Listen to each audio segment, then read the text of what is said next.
Figured I'd document this. This is some of the stuff I go through every winter. Or every spring with spring frost. I bought this Elizabeth magnolia. First of all, I thought it was supposed to be yellow. Second of all, one of the reasons I bought it is it claims that it is supposed to leaf out in mid-spring, and it is leafing out at the same time as the Royal Star magnolia, which is the earliest blooming one. So go figure. So considering it's 33 degrees, it's supposed to get down to 23 tonight, every bloom on it will be fried, just as I figured. Of course, this nasty thing's blooming. It's got so much dead in it, I've got to cut it down. That's all there is to it. I'm sick of raking up the sticks. Considering I live on sinking ground, the water pipe is broke, as it always does. I think there's a sinkhole here. They have patched and fixed this 50,000, 1,100 times, and it continues to break every so often. Now it's broke out in the middle of the road. Yeah, you can tell this is sinking. This is probably a friggin' sinkhole at the end of my friggin' driveway. Let's see, these things ain't leafed out very far. For some reason, these two butterfly jack maples never frostbite. They have, no matter how far leafed out they are, every other one will fry, but it never frostbites. My Yoshino Shadare, I don't know how well it'll handle the cold, which this is the second year I've had it, and it actually bloomed this year. That one up there bloomed, I think, about 5 or 6 years after I got it, and this one's the first one. Look at this giant turd. I gotta cut this shit down. It's ugly. The hedge has got to go, but that's gonna be a major undertaking. Because I gotta tear down the wall, take these out, pull up the ugly white marble chips down there, and basically I'll rebuild the wall, because all this stuff I planted is breaking the wall apart, and I'll tie it back into the hill about here, so that'll be grass down to it. Anyway, Japanese maples. This one I'm torturing, the Benishi Hinji, or whatever the hell it's called. It's giving me an opportunity to see which ones are leafed out and which ones I got to cover. That one's budding. That one's a little ways along.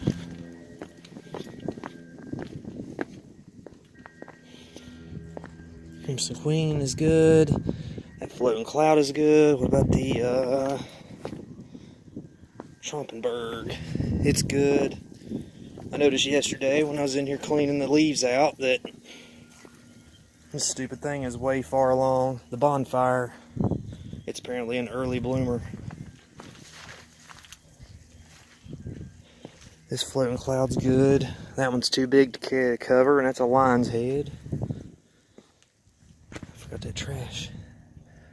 Akashitsu Sawa's good. These peaches and cream don't handle the cold all that well, which has got a couple of getting bigger buds. I'm going to give the bamboo some more room before it comes up. Sumigaki is good. Yeah, they've all got swelled buds, but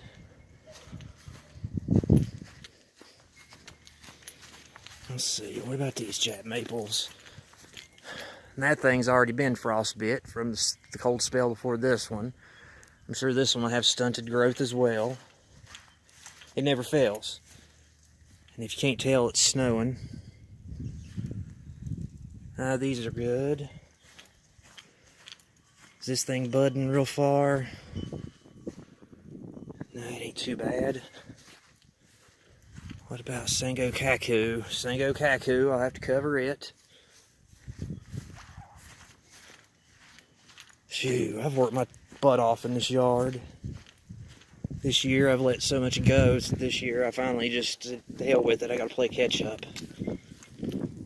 This one I ain't covering because it's just an old cheapo red seedling. Can you hear the snow? Sounds like it's mixing with sleet a little bit. How far along is this thing? Damn, it's cold. I don't know if I should cover it or not. After what the deer did to it, I'm surprised it's alive. I'm going to have to work on that thing. These things lost every flower they got. The Okame cherry. Brrr.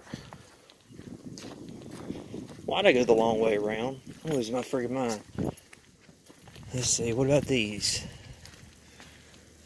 That one ain't too far along, but this one gets more sun, so I'm gonna have to cover all these little ones. That's just all there is to it. That's the one flaw with Japanese maples, is they leaf out so friggin' early and they frostbite every friggin' year. Never fails, except for the butterflies at the end of the driveway.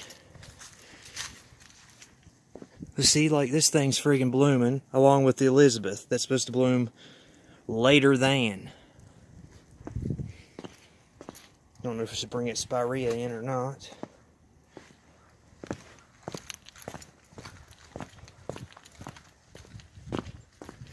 Clematis just came back to life.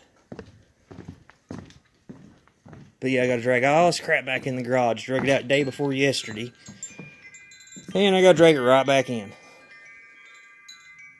I just don't want to take a chance on losing it where it's all little. I thought about going ahead and planting this Arnold Promise, but at the same time, I'm scared to. Because it seems to be a little bit further than the Diane that's in the yard.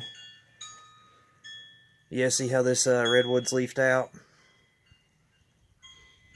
And this pink Yoshino cherries of the Nagarajas that I got to get planted, I've held captive for 2 years. How about this little Jap maple?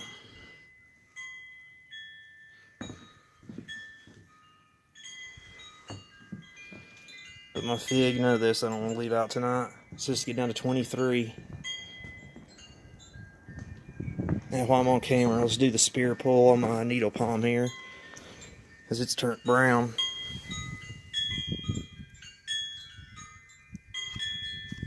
It's holding, so maybe. What I don't get about these oranges is the fact that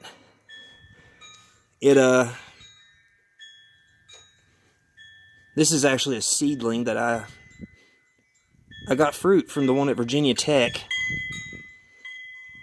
Brought them home, threw them in a pot back there where my corkscrew willow is. 2 of them came up. One of them died, or I gave it to somebody or something, can't remember. But this one made it. I've had it about 2 years now. I grew it from seed, of course, like I just said. But for some reason it holds on. It has some evergreen leaves. When the curly one up front and the other upright, it's over, basically right through that hole over there, is deciduous. I don't know what that is. That's weird. But considering yesterday it was 70, and I got a little bit sunburnt, out here half naked, today it's like 33. The weather here is just ridiculous. I'm assuming it's like this elsewhere, but it warms up just enough to get everything a-going, and then it turns back to winter. Go figure, right? Anyway, God bless, guys. Y'all have a great one.